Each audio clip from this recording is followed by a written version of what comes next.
Hey, Originals listeners, are you pumped for Oscar night? Now, be honest. Are you really? Now, serious question. If you didn't personally work on the films, do you honestly feel any sort of investment in whether Belfast triumphs over Power of the Dog in the Best Picture category? Did you even have the patience to watch Drive My Car long enough for the wife, who is mentioned dying in every description of the film, to actually die in the film so some other woman can come and drive the guy's car? Now, I admit, I did not. Which either means that I'm getting too old to appreciate modern cinema or that it's a particularly terrible year for films. I suspect both may be the case. If, like me, you're feeling particularly cynical about the whole affair and old, very old, you're in luck. In welcoming Rex Reed, we've got a guest who, at 83, will make most still alive people feel relatively young, and who so dislikes some of the contending films that you may actually start feeling reflexively defensive. Now, did I love Licorice Pizza? If I'm being honest, I didn't think it was Paul Thomas Anderson's best work.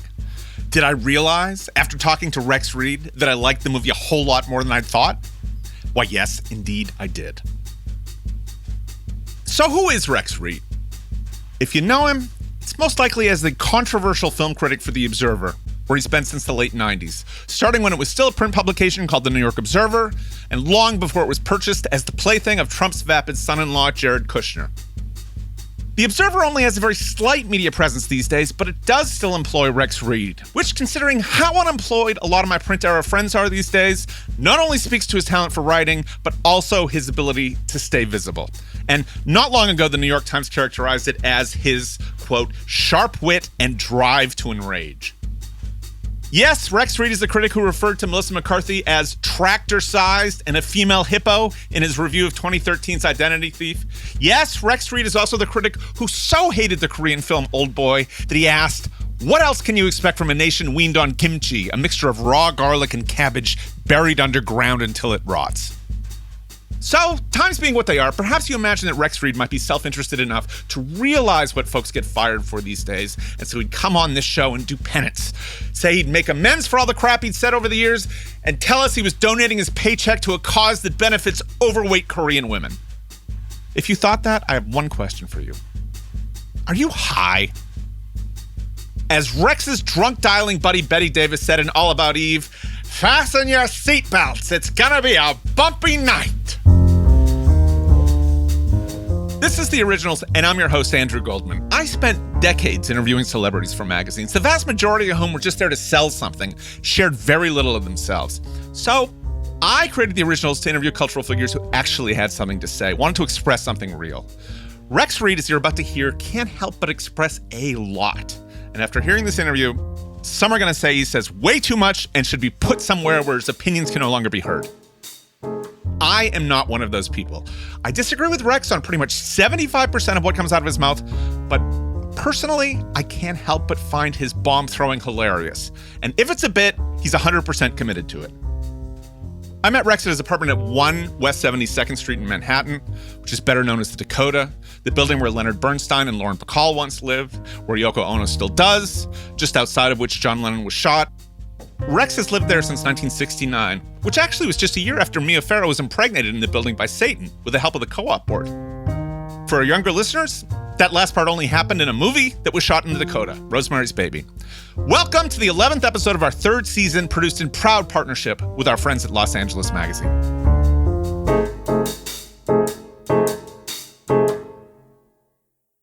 Rex Reed, welcome to The Originals. Well, I'm happy to be here with you today. Okay, Rex, we're sitting here in your beautifully appointed apartment in the most famous building in New York, the Dakota. And I read that in 1969, you purchased this apartment for $30,000. That's correct. Now, I didn't even have $30,000 in those days, but my father helped me, and I got a terrific apartment. So, in light of the fact that you bought this place for $30,000 in 1969, my wife and I were talking, and I have a slight ulterior motive by coming here. I, of course, want to get all of your stories, but my wife and I said, if Rex Reed predeceases us, we are willing to pay twice what you paid for your apartment. We are willing to literally double the money that you spent in 1969 to own this apartment. Well, you would be very lucky to get it for double what I paid, because I just turned down $8 million. Oh, Who wanted it? Can you tell me? Andrew Lloyd Webber. That seems like I don't know New York real estate like I once knew it. However, that seems to be a fairly good offer. Is it? Oh, it is a good offer, but I don't want to sell it. I mean, where would I go? I don't know where to go. I spent a lot of time getting this apartment just the way I wanted it, and I wouldn't want to start over now. You can't find Regency doors. Now you just get flat surface doors in apartments, and you don't get all of these wonderful custom fitted shutters. Rex, did he come to you personally? When somebody of the stature of Andrew Lloyd Webber wants to buy your apartment, does he come and try to charm you and say, Rex? No. He was just sending out feelers about apartments. Yeah. So you do not have any children. So what, look, presumably, unless we beat this mortality in the next few years, presumably someday you will die. Oh, I think we all inevitably have to face that. So what's going to happen to this apartment? Well, I don't know. It'll have to go on the market. But I will, and then... I was looking for a dog. Do you remember Leona Helmsley? Didn't she leave like a fortune? I thought maybe there was a small dog. She left it to her dogs. I thought maybe you would leave. There's no dog. There are no children. I have no family. I have no relatives. I have some cousins, but I have no nieces, no nephews, no siblings. Oh, I bet those cousins are being so nice to you. Well, some of them have been here. They all like it. They don't want to pay that kind of money that I would want. Well, no. They want you to give it to them. Well, I don't think it's going to be given away even after I die. Yeah. But I will have an estate that I will leave behind, and all of that money will go into that estate. I had a will, and everything was all spelled out, and all of the people in the will died.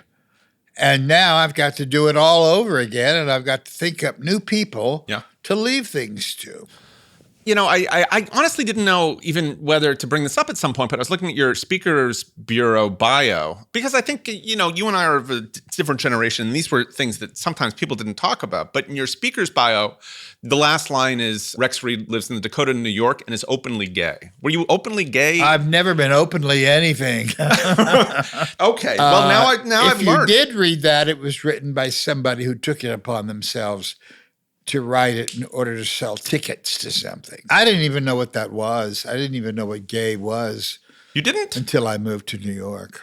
But I don't care what they say. I don't care what anyone says about me because I have had a really incredibly rich, full life. And I've left no stone unturned or no turn unstoned. Have you ever had a roommate or a or a girlfriend or boyfriend? I'm a loner. What is that? I mean, but certainly, do you get lonely? I like it. You do? Oh, yeah. What do you do? Because I don't have to disagree with myself. I have a huge group of friends, but a lot of them have died. Yeah. The older I get, the older they get. And I mean, if you look around this apartment, you'll see pictures of all of my really close friends. I mean, there's a picture of me with June Allison. Yeah. There's a picture of me with Anne Francis. There are pictures all over the place of Angela Lansbury, who says this is like a memorial to me. Yeah. And look over there at that picture; it's engraved, and it says, "Rex, we love you, Natalie and R.J. Wagner." I mean, these were all You're very close to them, and I have to ask you about this. Lana Wood just wrote a book about how R.J. should have been prosecuted for the death. Well, Lana Wood is not anybody that anyone could take seriously. She lived in a state of the tiger chasing its tail. She was jealous of her sister, and it didn't matter what Natalie did to help her. She never achieved that kind of fame. She didn't have that kind of talent. She didn't have her mother's adoration like Natalie did.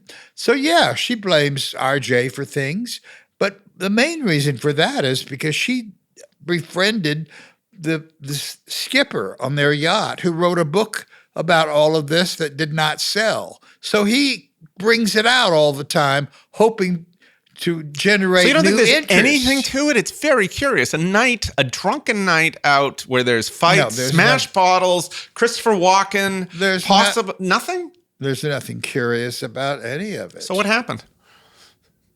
What happened was that Natalie got fed up with their arguing. The guys were arguing, partially, in jealousy over her. And she got tired of it, and she went to bed. And the dinghy kept banging on the side of the boat. And she was absolutely terrified of water. She always was. She was afraid even of her swimming pool. And she called for RJ. They were playing music. They were talking loud and probably arguing for one reason or another. And she went and decided bravely to tie up the dinghy herself, and she fell overboard. It was raining. It was wet. She slipped. She was wearing a heavy mackinaw, and she fell into the water, and the rest is history. Yeah. Tragic. Have you talked to RJ about it? Oh, yeah. What does he think? I mean, obviously, he is, I think, Well, viewed by some, especially people that, that read the He's National still Enquirer, devastated by the whole thing. as an unindicted murderer. I mean, people. He's not a murderer. And even if she was gone already by the time he went to bed. How could he be a murderer? He hadn't even gone to their suite to go to bed. When he did, she was gone. Yeah. Do you know Lana Wood? No. No, you don't know her. I interviewed somebody who I think you probably knew. I don't know if you were friends with, but I did before his death. I did Bobby Zarum for this. Oh, Bobby was a friend of mine. He was very much defensive of Woody Allen, saying that he couldn't believe anything that Mia Farrow ever told him, and so that anything that she said about that child. I'm a friend of both of them, so it's hard for me. I don't. So you're afraid of both of them? No, I said I'm a friend. Oh, a friend. I don't know the real truth, although my tendency is not to believe any of that. I think it all comes under the heading of hell hath no fury like a woman scorned.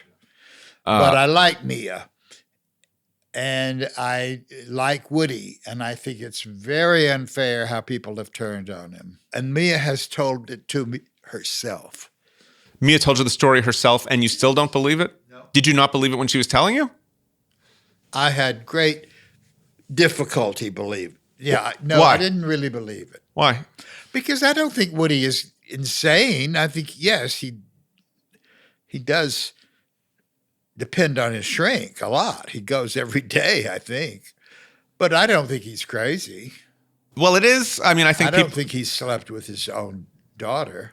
Well, he did. The Soon Yi thing, I think, makes it believable. No, but that was bad taste. But it wasn't. It's bad taste, and it's unacceptable social behavior. Yeah, but it's not illegal. It's not incest. Yeah, she was not his daughter. Yeah. Well, let's talk about. I mean, this is going to be an Oscar special. Well, this is the worst year in history for Oscars.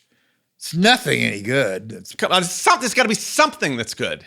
You literally do not like any of the nominated movies. Well, I don't know. What are they? I don't even remember. I have so little interest in award shows. I hate them. They're all alike. Okay, Dune.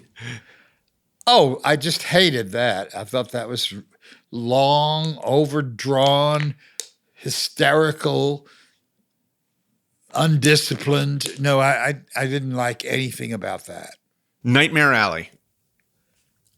It has flaws, but it's one of the most interesting of all the films this year. It's a remake of a great movie in which, unfortunately, the director, Del Toro, chose to add things from the novel that were not in the first film. And all they did was bog down the movie. But it's still one of the most interesting films in a terrible, terrible year. Licorice Pizza. One of the worst movies ever made. I've never, ever seen a movie that bad. Come on, you've never seen a movie that bad. That is truly, truly terrible. Rex, you've seen thousands of movies. You have never seen a movie worse than Licorice Pizza. I've never seen a movie worse. No, I've never seen a worse movie. I've never hated anything more. Okay. What was it? I mean, I did find it, I found it meandering a bit. It meanders, and it's for people with low IQs, people who chew gum and read comic books.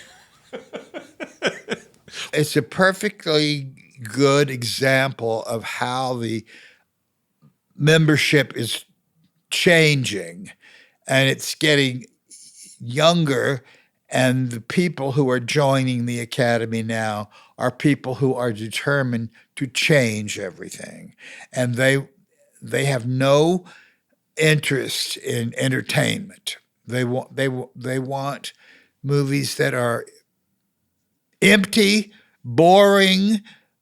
Well, look at the two top contenders. They're both empty and boring. Which are considered the top? Year of the Dog. Oh, you mean Power of the Dog? Yeah, what did you think of Power of the Dog?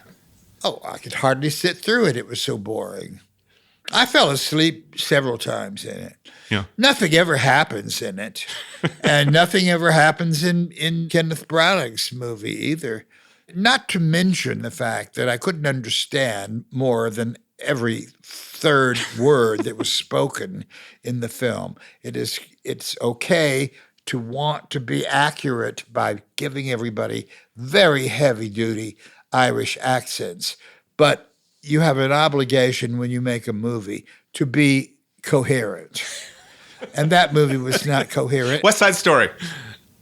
That's a great film. Okay, Yeah, there we go. That's a beautifully recreated film. It's made by real artists. There are very few real, genuine artists left. Spielberg happens to be one of them. That to me is the best film of the year. You mentioned that you fell asleep, but there was a big push, I feel like, and this was about a decade ago.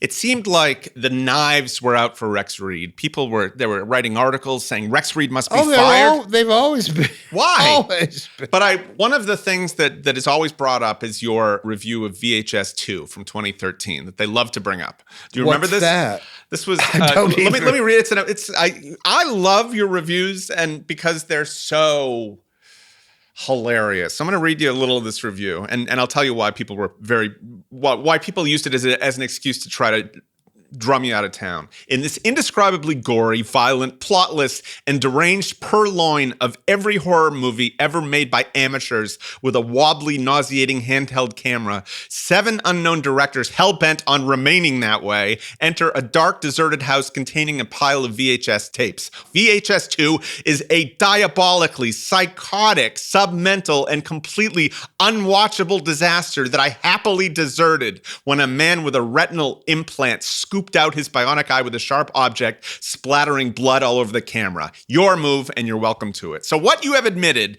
which people said, was that you should not review a movie that you walked out of. Oh, I think you have a right to review anything that's bad. I don't care whether you see it all or not. No need to sit through all of that one. But why? Although I have to tell you, I've already forgotten it. I don't remember even seeing half of it. I think it was so bad that you could just forget it immediately. So why is it? Why have people wanted to run you out? People have, I feel like, very much wanted to deprive you of your job. And honestly, in these times that we're in right now, it's amazing to me that they haven't. Oh, why? I don't understand. You don't. I mean, I hate to go deeply into the idea of cancel culture, but I mean, people lose their jobs constantly for things. Well, but I haven't insulted women. That's what you get fired for now. You don't get fired for having opinions that people disagree with. I mean, this is still a free country. But I don't apologize to anybody for anything. One quick story. So about 30 years ago, when I was just starting to write for magazines, my mother gave me a used copy of Rex Reed's 7th collection of celebrity profiles. It was 1979's Travolta to Keaton. I remember the writing was sharp and funny, but the thing that really struck me about that book was the cover. It's a 3/4 length portrait of Rex Reed in a white suit and pink tie, wearing a puckish smirk. The image was gauzy and he glowed a little bit, just like the old movie stars did when they'd smear Vaseline on the camera lens. The point is, this was a guy writing about Burt Reynolds and Richard Gere and Sophia Loren, but they weren't on the cover. Rex Reed was. And he looked like he could have been one of them. I personally couldn't believe that journalism could be so glamorous. And it wasn't, of course, for basically anyone but Rex Reed, but it would take me a few years to figure that out. Those who imagine Rex Reed to be a certain kind of unreconstructed Southern male might be surprised to learn that he got his first taste of fame as a writer while studying at LSU. He wrote an editorial excoriating the university for barely admitting any black students. New York Times actually reprinted it. He says he was burned in effigy on campus and that a cross was burned in his parents' front yard. Rex initially wanted to be an actor, but he only became famous writing about them, and occasionally not very flatteringly. I highly recommend his first collection, 1968's Do You Sleep in the Nude? Here's the first line of his profile at blow-up director Michelangelo Antonioni. If there is anything more excruciating than sitting through a Michelangelo Antonioni film, it's sitting through a Michelangelo Antonioni interview. Like a scene from one of his movies, the experience is a symphony of tedium. Here's his lead for his 1966 New York Times profile of Barbra Streisand. One thing about Barbra Streisand, to know her is not necessarily to love her. His 1967 Esquire profile of Warren Beatty, titled Will the Real Warren Beatty Please Shut Up?, is historically notable because it precipitated Warren Beatty avoiding press for a full quarter century. Now, these stories infuriated his subjects, but they also made him a star and conferred respect from his peers. Tom Wolfe included his profile of an embittered, aging Ava Gardner, double-fisting champagne glasses of cognac and Dom Perignon in his 1975 collection, The New Journalism. Rex's profile appeared right alongside pieces by Joan Didion, Hunter S. Thompson, Norman Mailer, and one-time originals guest, Gay Talese. I don't think that people considerably younger than me quite understand how big of a star you were even as a journalist. And I think that the fact that you were on the cover of this book that has profiles of celebrities and a beautiful photo of you speaks to that. I mean, you did a cameo in the original Superman movie. Yeah. And the Daily Planet in Superman was really the Daily News building. So all I had to do was come downstairs from my office and they asked me to do a cameo as myself. And it's fun to see that movie because on Clark Kent's first day at work, Lois Lane introduces him to me. He says, I want to meet Rex Reed. Well, you know something? That is a sure giveaway that you've kind of made it, you know? I mean... Well, I don't know if people can even fathom quite how much you've made it. I want to read this. Liz Smith wrote the introduction to your book, Valentine's and Vitriol. She wrote, people sincerely want to know, because it is the question most often asked me. They don't ask what Robert Redford or Barbra Streisand or Liz Taylor is really like. They ask what Rex Reed is really like. And because he is smart, sassy, successful, and opinionated, many of the questioners are hanging on for a bitchy answer. They want me to confirm that there is only one image, that Rex Reed kicks his cat, hates his mother, mistreats his secretary, indulges in secret high-wire acts with transvestite midgets, cheats on his expense account, and doesn't like women. How disappointing I must be. So... I mean, look, it is the introduction, so I mean, there might be some hyperbole, but she's basically saying that people were more interested in you than all the celebrities that she knew. I never understood that. I never believed that, but I think it has a lot to do with the fact that I worked outside of the genre that I was assigned. I was not just an ink-stained wretch who went to interview movie stars because there was some space to be filled in a newspaper. I also did television shows. I was flown out to California about 25 or 30 times to do Johnny Carson. I had a contract to be on 13 shows during the first 13 weeks of Dick Cavett's contract with ABC Television. I mean, I did television. I was in Superman. I did a lot of different kinds of things. I was on talk shows, and I was on game shows. I was on To Tell the Truth. I was on What's My Line. I was the mystery guest. Now, what other journalist? And you were on The Gong Show. I mean, one of my favorites. Well, yes, I was on The Gong Show. I haven't actually seen that for fun. Were you an easy guy? There were some people who were more tolerant of the acts. Were you quick to the gong? I was not very tolerant of mediocrity, and none of that has changed. That's my biggest problem today because I am drowning, as we all are, in mediocrity. That's what they're selling today. You know, when I first started interviewing the living legends of theater and the arts. I think one of the reasons they opened up and told me all kinds of things is because I was not one of these jaded, tired, ink-stained wretches from journalism. I was young and I knew everything they'd ever been in, and they were impressed. And they opened up and talked to me, and they told me things that nobody has ever gotten out of them, And I mean, I went for example, to Westport, Connecticut to interview Betty Davis, and she literally did what the woman did in All About Eve, who lied to her about the train and kept her from getting to New York to her curtain. She did the same thing to me because she didn't want me to leave. I had to end up spending the night with Betty Davis, and the next morning she cooked breakfast for me in her bare feet. Now, the thing is, that didn't happen to every interviewer. And we kept that up for years. Oh, really? Mean, we corresponded for years. And she used to call me. The phone would ring at 4 o'clock in the morning, and she would say things like, "Who is this?" And I would say, "This is Rex Reed." And she, "Oh my God, I've dialed the wrong number." Well, of course, she did not dial the wrong number. She wanted to talk to me, but she was embarrassed to admit she was lonely or in her cups. This kind of thing went on for years. Same thing happened with Paul Newman and Joanne Woodward, who lived in Westport.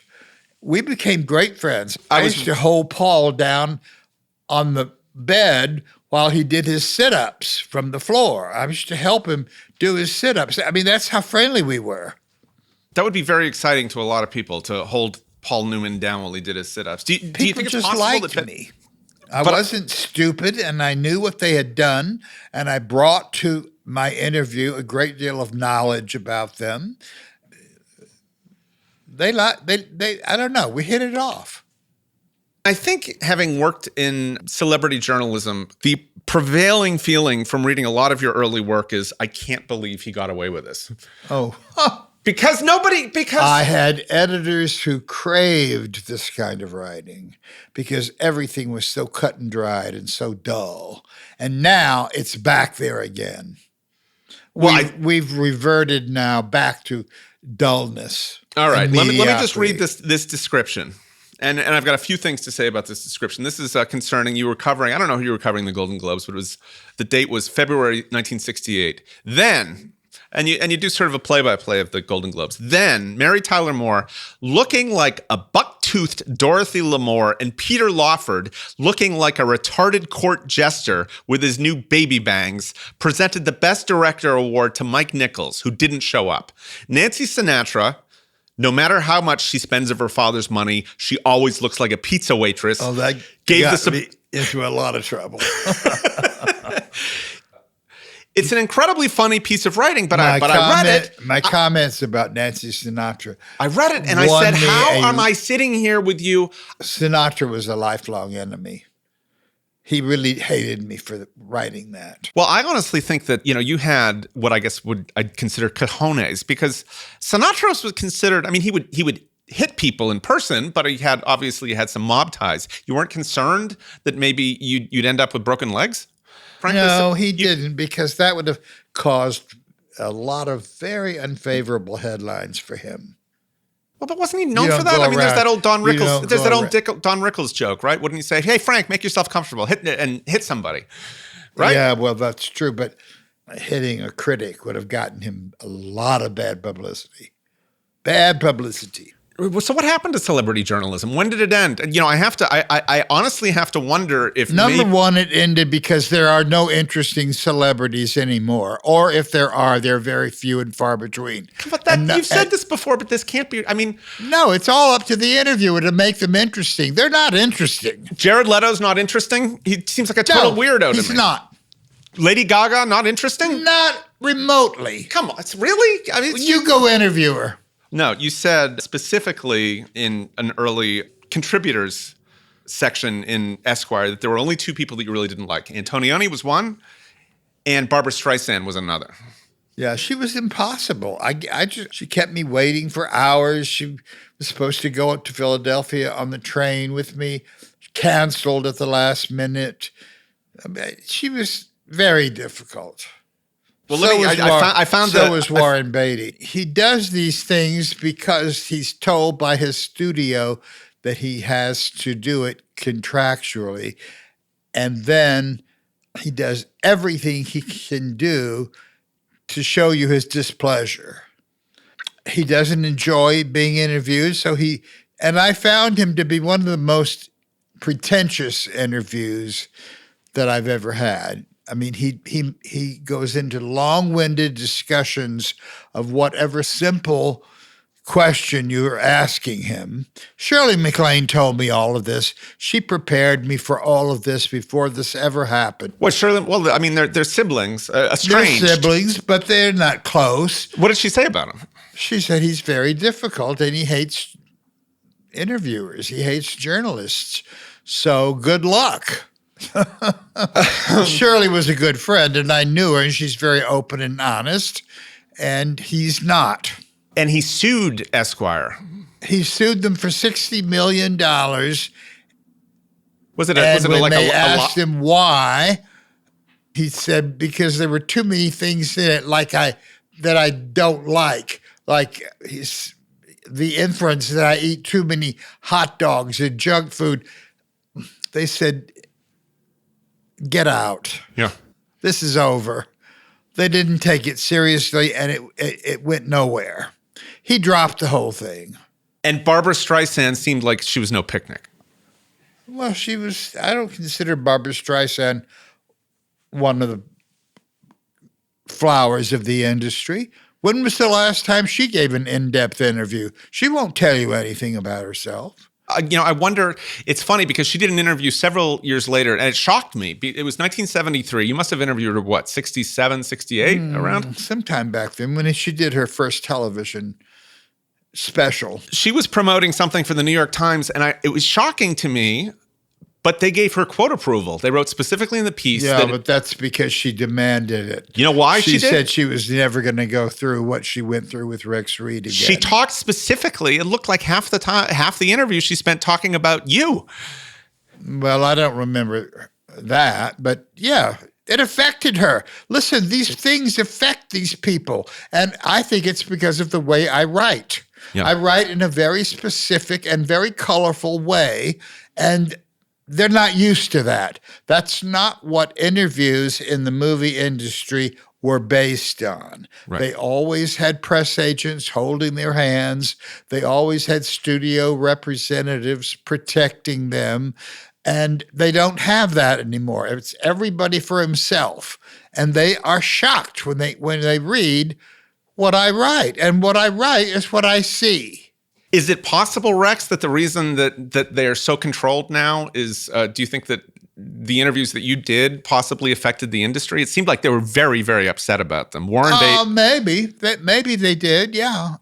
But they have a big, profound effect on these people, whether they want to admit it or not. Look at Melissa McCarthy. She has now changed her whole lifestyle. She's being photographed having lost 50 pounds, and she's even designing clothes that fit her. I mean, yeah. She was severely affected.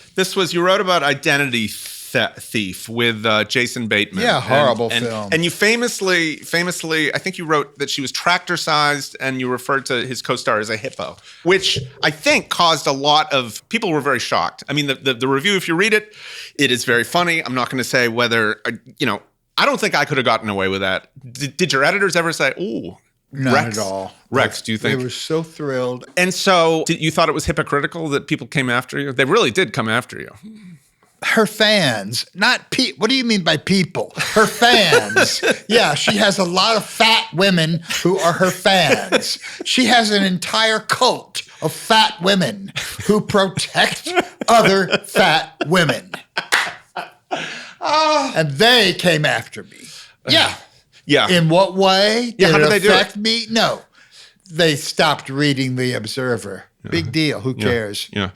So they never. But I have nothing against Melissa McCarthy. Yeah. I just think she made a lot of trashy movies in which she did nothing to elevate her image. Right. And I think if you're going to be influential for this cult following that she has, you have every need to live up to their expectations. It worried me that she didn't do anything to better herself on the screen. She just settled for mediocre. Come on, Bridesmaids. I know that you said that it was one note, but I mean, she was. Oh, it was horrible. You don't think that she was hilarious in Bridesmaids, Rex? I don't think anybody is hilarious who shits in a sink. That's not my sense of humor. Okay. And I also really, really loved her when she finally did a serious film. She was absolutely terrific as journalist Lee Israel. Oh, that was a great film, wasn't it? I loved that film. What was the name of that film? I loved her in it. Something about "Can you really believe me?" or something like that. Oh, I remember. It was "Can you ever forgive me?" She was fantastic. So you think I think that what I'm trying to read between the lines, because she has subsequently lost weight, do you think that actually... But she's concentrated on that. And even when Sinatra was mad at me, what did he do? He lost 25 pounds. Wait, did you call Sinatra fat? I said I didn't call him fat. I just said that he looked like the Pillsbury Doughboy. Okay, so you called called Sinatra the Pillsbury Doughboy, and he was sloppy, and his daughter the pizza waitress. He looked like he had slept in his clothes, and they were charging big money. That was Madison Square Garden. I reviewed his appearance there, and I said he was sloppy, and he appeared to have been in clothes that he had slept in overnight. Rex, I think that we have some literally have a genius business idea, which is somebody wants to lose weight. They hire Rex Reed to write a profile of them and call them a tractor or a moose or a Pillsbury. I love it. Don't you? We could make it. Do you mind? I'm available. Okay. If the money is right. I mentioned a few minutes ago that Rex Reed initially wanted to be an actor. Turns out being a journalist on talk shows all the time gave him that big break. Rex was cast and starred in 1970's Myra Breckinridge, which was based on the Gore Vidal novel about a man who goes through a sex change operation. Rex played pre-op Myron. Raquel Welch played post-op Myra. And unlike in the novel, at the end we find out it was all a dream, at which point Rex gets to utter this unforgettable line. Where are my tits? Where are my tits? Good morning. The movie is famously bad, but the release of the movie invited a new kind of scrutiny on Rex as well as his work. In fact, in 1969, the Los Angeles Times published a profile of Rex authored by Candice Bergen. It turned out, a bit of a trap. Warren Beatty was quoted. Actress Sandy Dennis said that she thought Rex had invented some quotes. Barbra Streisand turned over some unflattering correspondence. The entire rollout of the film was a disaster for everyone involved. And Rex, as you're about to hear, lacked what's now called message discipline in his promotional talk show appearances. Now, one thing that I found, which was really eye-opening, and it just amazed me, was that before the film came out, you were on a talk show hosted by Hugh Hefner. It was they did a Playboy After Dark show. And can I play you the appearance real quick? Yeah. Yes. But the movie itself has been absolute chaos. I mean, it's... well, if you were going to pick one film, for this time, you really picked...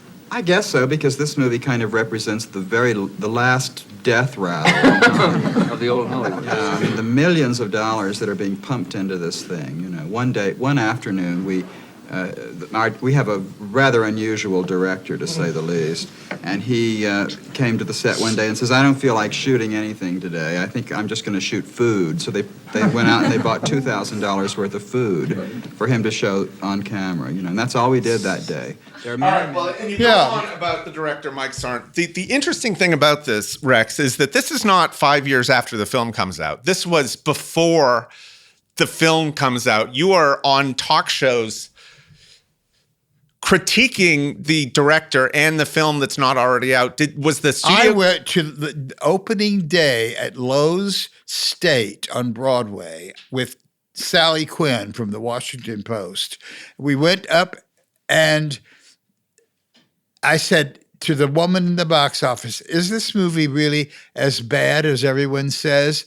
And the woman selling tickets said, it's the worst. Now, am I supposed to ignore that and pretend I'm in some wonderful film? No, that's not me.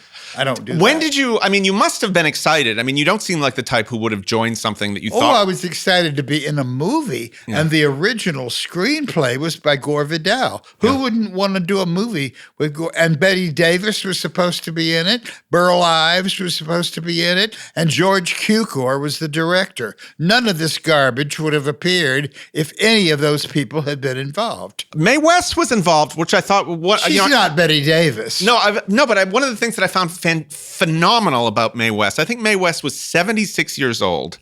And oh, no, she was older than that. She was older than that? Yeah, she was in her 80s, I think. But they went to her and they tried to give her some backstory, saying, maybe you knew the John Huston character way back in the day. And she said, Mae West doesn't play anybody older than 26. Mae West went on this movie at the age of 80 trying to play 26. Now that's actually when stars were interesting. That's pretty interesting. What's interesting about that? Somebody who's deluded enough at almost 80 to think that they can play 26. It shows that people were delusional, not that they were interesting. Hollywood is about people who are delusional. It was out there. We have your alter ego. You go through in the beginning a sex change operation, and you come out all turned into as Raquel Welch, and at a certain point, Raquel Welch fillets you, which is an interesting scene. Was that? Well, that's all. That was in David Giler's screenplay. Yeah, they did a making of Myra Breckinridge at one point, and they said that you were really opposed and you didn't want to say the line after you woke up. What happened to my tits? Is that right? Yeah, no, I didn't want to say that line. Why? Because it's stupid. It's submental. They said that you really resisted. I resisted, but since everybody else was in the scene, John Carradine was standing over me, Alice Faye and Walter Pidgeon were on the sidelines watching the filming of his scene. Yeah. I mean, I just went along with it. Yeah. It's a movie after all. What's And I got paid very well, enough money to buy a 1780 farm in Connecticut with 38 acres of land. So when people say, why did you do Myra Breckinridge? The answer is pretty obvious. Your parents, who survived to see that movie? And my father saw it, and he said, son, I don't think I understand this movie. I said, don't worry, nobody else does either.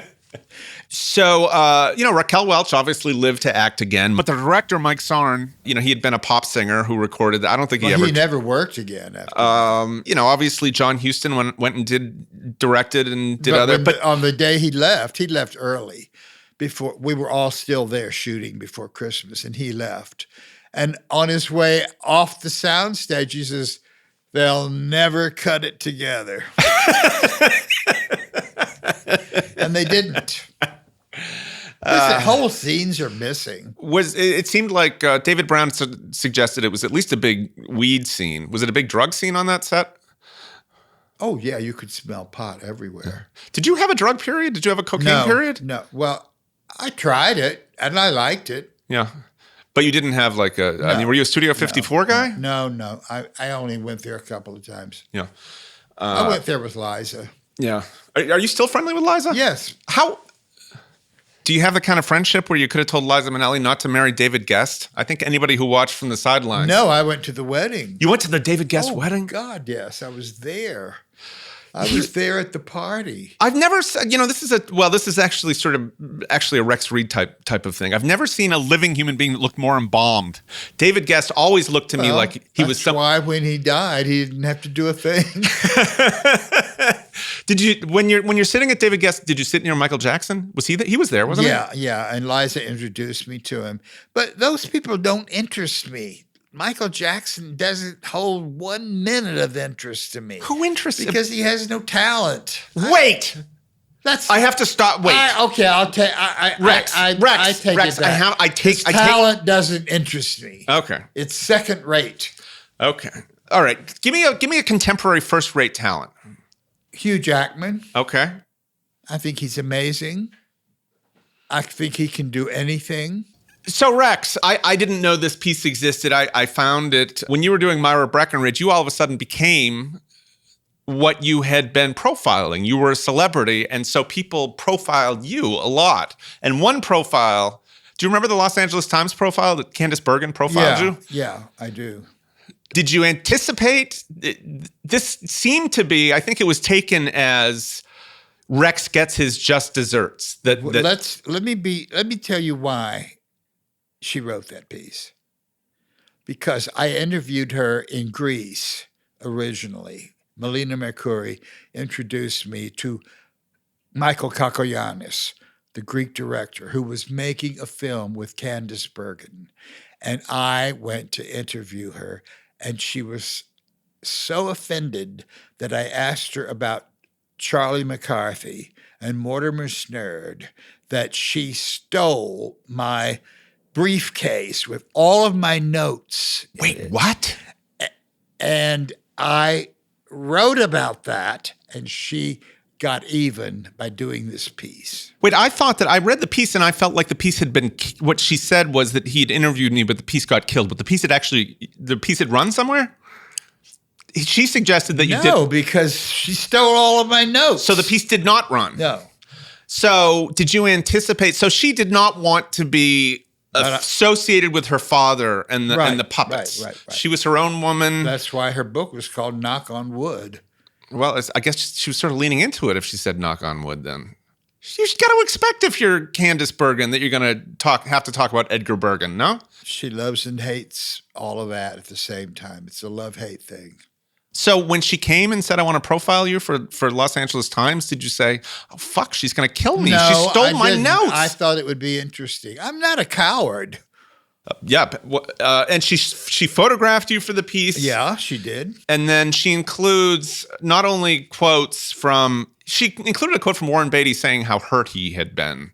Well, yeah. Hello. And then she included, what was really interesting and what must have surprised you, was that she included a letter that you had written to Barbra Streisand. Well, that's illegal, number one. But you had written a letter. You decided at some point to write to Barbra Streisand. You know, that is illegal. Is it? Yes. You can be sued if somebody uses something you wrote because it remains the property of the writer, not the recipient. Yeah. Why did you write the letter? I mean, it seems like... I don't know what the letter was. I don't know what you're talking about. Well, I mean, she included it in the piece. So, I mean, a couple of things you say. I am beginning to get a dose of my own medicine, and I don't like it. I am also beginning to see what it's like to be set upon by vultures, just as I have set upon you along with everyone else. It's really something. And then I don't remember that. And then you say, honestly, I don't remember writing that. And then you explain, it's just that I've been really frightened by all of these interviews, and I have grabbed at what would make the best copy for these people. I have not been true. I have not been much of a gentleman about it, and I'm rather ashamed of myself. I'm not ashamed of it. Yeah. Why do you think? Because I'm not ashamed of myself at all. Yeah. Sandy Dennis in that Candice Bergen piece suggested that you either embellished or made up the quotes from the interview with her. Not at all. At Sardi's, after that, the waiter arrived with an entire bottle of Dom Perignon, iced. And I said, my God, what is that? And he says, it's from, and I looked over and there's Sandy Dennis waving it. Yeah. So does that sound like somebody who hates you? I think you might have written that she gave you a drink with cat hair in it. And she did. But not only that, it was a ginger ale in a champagne glass. And she said, pick the cat hairs out of it. Well, who would not print that? This is the New York Times we're talking about. But do you feel like when you were doing Myra Breckenridge and having people interview you, I knew that they would. I knew there would be hostile things written. Yeah, sure. Did it change the way you did profiles after you got a dose of that? Did you feel like you got nicer? I don't know. Maybe I gave people the benefit of the doubt occasionally, but no, I didn't become some soft-hearted pushover. No. Yeah. You're a very, very good-looking gentleman of a certain age. When you were younger, you were big age. No, you were younger. You were like, I mean, you look at the pictures. You were like a stone cold fox, a babe, a really hot number. Did you sleep with any of your subjects? Never, not one. Why not? Well, it never came up. Would you have? I don't know. Maybe I might have. One quick note before we go on. No, he certainly didn't become a soft-hearted pushover. Rex Reed will proudly never be the owner of anything resembling a soft heart, but his profiles did get a lot more flattering in the 70s and 80s before he gave them up altogether for life as a famous film critic in a famous building with a lot of famous friends. You live in a building that Lauren, friends called her Betty. Bacall lived in this building, right? Yeah. And she was a friend, right? Not for a while. Why? Because she was an asshole. Okay, that's an asshole. She was mean as a snake and cruel, and we never got along. But then, when she had her stroke and she was in rehab and she wouldn't go to rehab and she was walking on crutches, walking her dog, I offered to walk her dog. And then I started making her things and taking them to her. And we have a party in the Dakota every year, an annual party, where everybody in the building contributes something. Roberta Flack used to make spoon bread, and Yoko Ono would do sushi. And it was, everybody contributed. And Lauren Bacall asked me if I would take her to the party. And so for 3 years after that, until she died, I took her every year. And I went, and then they asked me to raise money for the Lighthouse for the Blind by doing a series of interviews on stage and showing a movie. And they said, one of the people we want is Betty Bacall. Well, I was very intimidated by her because she was so tough. Toughest broad I ever met. And I called her and asked her. And she said, absolutely, I'll do it. She says, but they have to send a limo. I said, oh, they'll send a car for us. Absolutely. So the driver comes to pick us up. And I thought this was going to be the beginning of World War III because he said, let me help you, Mrs. Reed. Oh. He had no idea who she was. Oh. He says, let me help you, Mrs. Reed. I thought she would shoot him or something. Instead, she had the biggest laugh of her life. And from forever after that, if I needed an aspirin, if I needed a doctor recommendation for my back or anything, Betty would send me a note and sign it, Mrs. Reed. But her whole attitude totally changed after her stroke. Her career was over. She couldn't get a job. One of the most wonderful, and she became friendly. One of the most wonderful sort of New York memories, quintessential New York memories, was walking down the street and seeing Lauren Bacall chewing out from outside the car a driver. And I don't know if it was her personal driver, but she was tearing this guy apart. Doesn't surprise me. What made her so when angry? She went to, she did a show in London, and I went to London while she was doing it. And in the driveway with my suitcase, getting into a car to go to the airport, the doorman said, you think you'll run into Miss Bacall over there? I said, you never know. He said, give her our worst.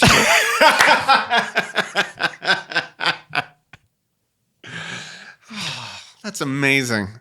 So living in the Dakota, I wonder, were you here in 1980 when John was shot? Yes, I'm the one who put him in the police car. What? What? Yeah. Wait. Please tell me the story. Telephone rang. It was Ruth Ford who got me this apartment. And Ruth called in and she says, I just heard an explosion and I think it's our boiler. I think something's happened to the furnace. Could you go back and go down and see what's going on? And I hear people out there, voices, and something's happened to the building. And then call me back. I said, sure, Ruth. And I went downstairs, and that's what I found. What did you find? Well, he's on the pavement, and Yoko is hysterical, and the doorman, everybody in the building, the doorman was all folded up on the sidewalk, and they were holding, what's his name, Chapman? What was the name of that guy? Mark David Chapman? Mark Chapman? Wasn't it Mark Chapman? Isn't he the one who shot John Lennon? Yeah. Well, anyway. So the doorman is, when he's on top, the doorman is on top of Chapman? Yeah. And then he quit. He never came back to the building, the doorman. Oh, that must have been traumatic, huh? The whole evening was traumatic, but the ambulance never came, and the cops did. And so I helped them put him in the police car. Could you tell that he died at the hospital? Could you tell that he was mortally wounded? Not mortally. I thought he would live, but he was bleeding from. Was he conscious? No. But I thought they'd fix him up. Were you affected by that? Yeah, I was. From a practical standpoint, it probably was not fun living in the building after. It was horrible because they closed off the building and people were coming and chipping pieces out of the building for souvenirs, and they had to close the street. I mean, I remember there was like a vigil. Were they assembled across the street, or were they assembled right on the sidewalk? Until they were thrown out, they were assembling right outside where they closed the gates. The gates always used to be open, not anymore. All because of that. Yeah.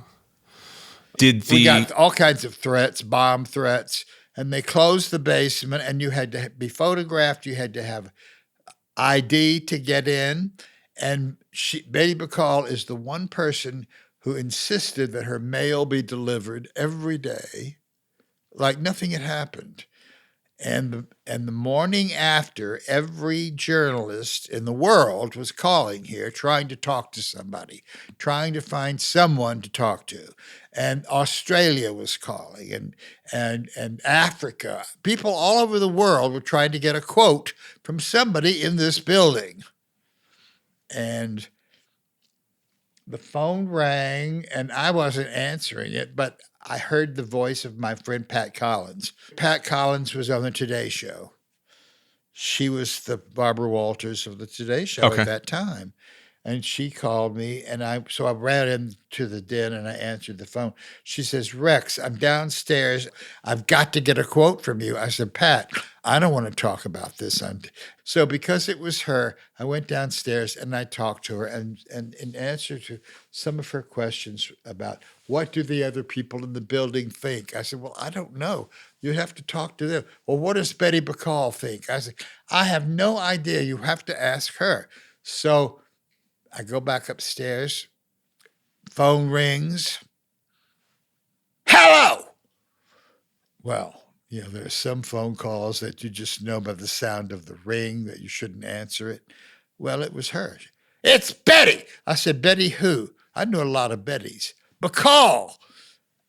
She says, I just saw you on the Today Show, and how dare you name me? How dare you name me that I live in this building? I said, you wrote a book with a photograph of yourself in front of the building and wrote about how you found your apartment. She says, well, people who read books don't watch television. I mean, she was just saying stupid things. And she didn't speak to me for a long time. That's what I mean. Yeah. Well, you that is. Ask me about Betty Bacall, I'm telling you. Yeah. Was there anybody, I mean. She said, I said, we're all vulnerable here. She says, I'm much more famous than you are. and therefore much more vulnerable. Well, that's a perfect example. In the morning after a fatal shooting, a tragedy, and she's concerned about herself. So, Rex, you've told me straight. And when John Beatles, are the Beatles overrated? But get this. When John Lennon was arrested for drugs and was threatened, they were threatening to throw him out of the country. And he asked a lot of people to write letters of recommendation to the government. And I wrote one. He was a neighbor, and I wrote one. And, here is this world famous, I hate rock music, so I don't care for the Beatles' music. Never did, unless it was done by other people. There was a Sarah Vaughan album where she sang the Beatles that was fabulous, but I didn't care for them. But anyway, John Lennon, you know how he thanked me? Oh. He sent me a subscription to TV Guide. These were, if you read I don't know how much of the Albert Goldman book you believe, but these were some pretty heavy drug years that he spent in the Dakota, yeah, I think. That's what I've heard. Yeah. I didn't join in. Yeah.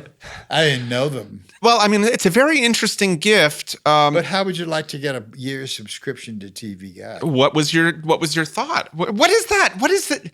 That's exactly what I said. What is this? Because you know something? They were very square.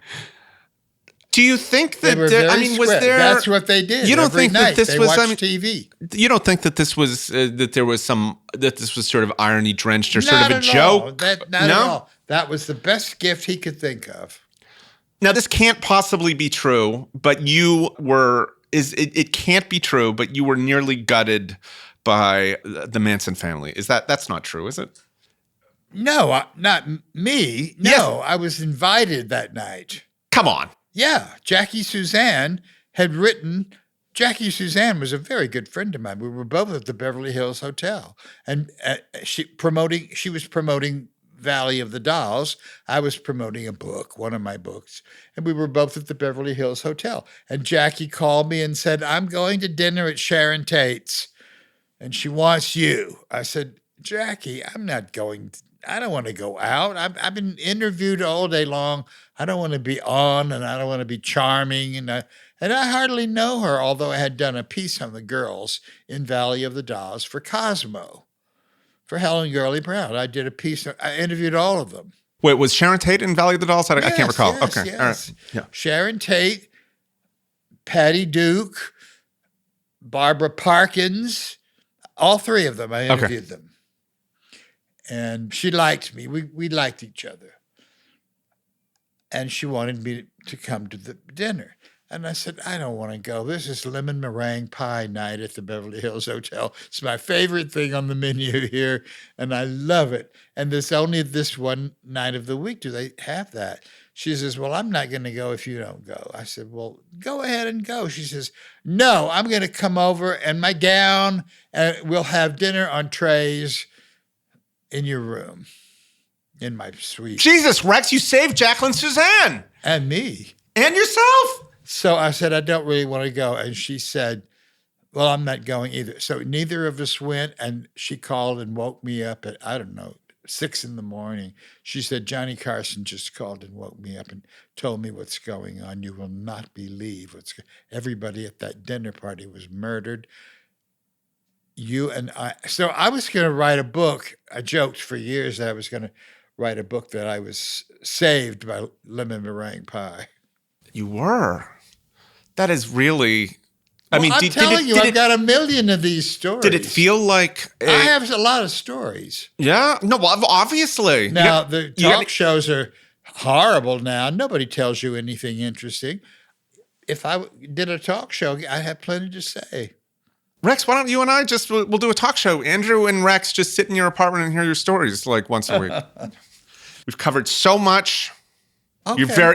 You're still a very dashing man, even if you're not going to tell me about all the fucking sex that you had over the years. I didn't have any sex. You didn't have any sex? No. Okay, just tell me 10 people you've had sex with, Rex, before I go. Just 10. I don't know. That wouldn't help you at all. And so you're not going to, so talentless, both the Beatles and Michael Jackson. I didn't say talentless, not my cup of tea. Yeah. Their talents did not appeal to me. Rex Reed, if I were gay and if you showed any interest in me, I would try to sleep with you right now. Oh, please. I would. You're very funny. And I would. You're a funny man. I would be energetic. Oh, well. I would touch you where you want it to be touched, but it's not going there. You're very funny. It's not going there. Rex Reed, thank you for being on the show. I had a very good time, and I never have a good time being interviewed. All right. Thanks, Rex. So that's our show. If you liked it, or even if you were absolutely horrified by it, please subscribe, rate, leave us a review, and tell all your friends how great or even how appalling it was.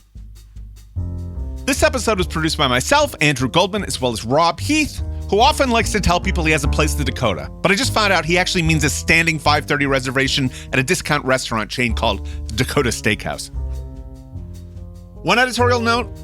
Before she died in 1974, Valley of the Dolls author Jacqueline Suzanne did indeed credit Rex for saving her from dismemberment at the hands of drug-crazed hippies. And I have looked around some, but I still haven't seen an account of the Lennon shooting that mentions Rex's small cameo.